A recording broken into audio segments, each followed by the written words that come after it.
Le printemps, c'est prévu pour jeudi prochain, mais avec Arrêté Sandier, nous allons anticiper toute cette semaine. On a commencé hier, on continue donc aujourd'hui avec de la couleur, de la fraîcheur et bien sûr des saveurs. Mais alors là, ce qu'elle a prévu pour Vincent, là, vous n'auriez même dans vos pires cauchemars, vous ne l'auriez même pas imaginé. Pourquoi? Ah, parce que c'est original. Vous n'aimez pas le hareng? Et oui, alors c'est ça. Tout le monde n'aime pas le hareng, c'est vrai. Et ils ont tort. Parce que, évidemment. Si, le hareng fumé, c'est bon. Ah, mais si. Ah, mais c'est délicieux. Bon, Voilà. alors, je vous l'accorde. Attendez. Puis fait comme ça, vous allez voir. C'est pas le poisson le plus tendance de l'année, avec ses petites pommes de terre. Bon, c'est même un peu ringard. Mais, si vous décidez de l'associer avec des petites fèves fraîches. Fèves fraîches. Pas facile à dire, ça. Non, c'est pas facile à dire, sitôt le matin. Parce que c'est la saison des fèves fraîches. Oui, monsieur, c'est ça aussi le printemps. De belles fèves avec un vert incandescent tellement il est beau, tendre et qu'il nous fait envie. Mais le hareng... Bon, alors, ce hareng, vous pouvez, pour un peu lui donner un coup de jeune, imaginer le cuisiner comme on va le faire ici en tartare, c'est-à-dire tel quel, avec des fèves, avec des petits radis, avec de la betterave. Mais on pourrait également utiliser ce hareng en le faisant cuire, 1 minute au micro-ondes avec une petite crème ciboulette. Mais si, c'est super bon. Ah ouais. Mais le tartare, vous le broyez donc? Je le coupe en petits dés. Attention, pas du hachis. Un hareng avec de la mâche, un hareng. Un tartare avec de la mâche, avec des petits dés. Ah oui, feu au couteau comme, comme un tartare. Ah oui. Il est derrière vous. Je vous montre. Bah, là, c'est plutôt joli. Mais c'est super joli. On dirait une couronne de printemps qu'elle se met sur la tête, vous savez, en Norvège.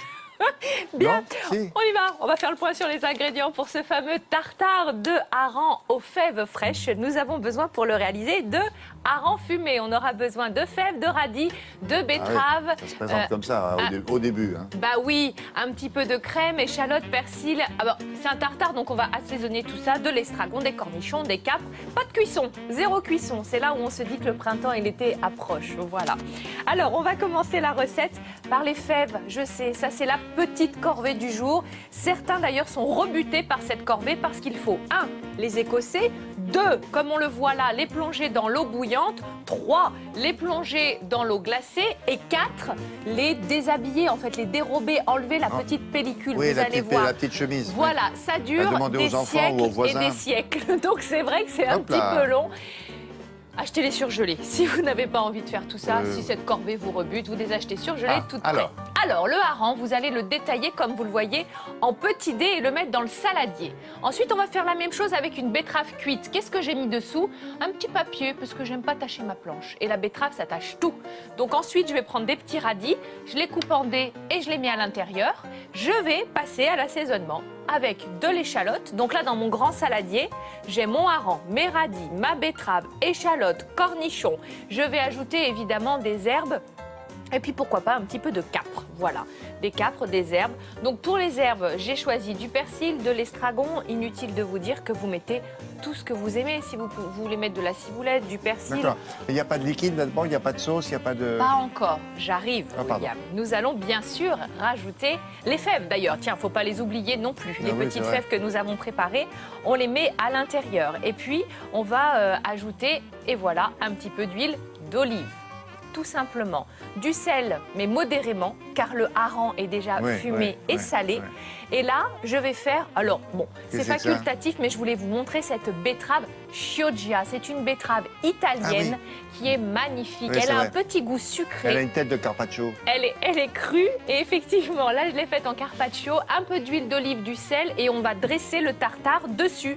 Ça habille un peu le fond de l'assiette. Et au-delà de ça, c'est évidemment décoratif, mais très, très beau. Ça, c'est quoi, ça? Ces anneaux de couleur. Là, c'est de la crème que nous allons juste faire chauffer. Et j'ai rajouté le jus de betterave que j'avais dans mon petit paquet. Là, vous savez, quand vous avez les betteraves cuites, et ben, je mets le jus dans la crème, j'émulsionne et ça me fait une petite mousse. Pourquoi vous ne le laissez pas dans le pot, c'est mieux? Non, c'est un cercle. Donc, j'enlève le cercle parce que c'est moins digeste. Non, pas manger le cercle, mais éviter que il se répande partout, c'est ça? Ah bah regardez, ça tient. Il faut manger, il faut garder ça dans des petits pots ou dans des bols, il faut manger avec une cuillère. Vous aimez bien ça. Vous êtes un adepte de la verrine finalement. De la verrine, bien sûr, mais la grosse verrine. Ouais, la verrine quand elle ressemble à un bol. Et manger Ouais. avec une cuillère, c'est ça la cuisine de demain, madame. Oui, d'accord. Karine. Bien, chef. Bon, ça, c'est original, non? Ouais, c'est bien, c'est bon, c'est frais. Demain, on fait du veau. Bah oui, c'est la saison. Ça, c'est printemps, puis c'est même été, on va dire. Ah ouais, ça fait du bien. Allez, merci Karine, à À plus tard. demain. Voici un bloc-notes. Il est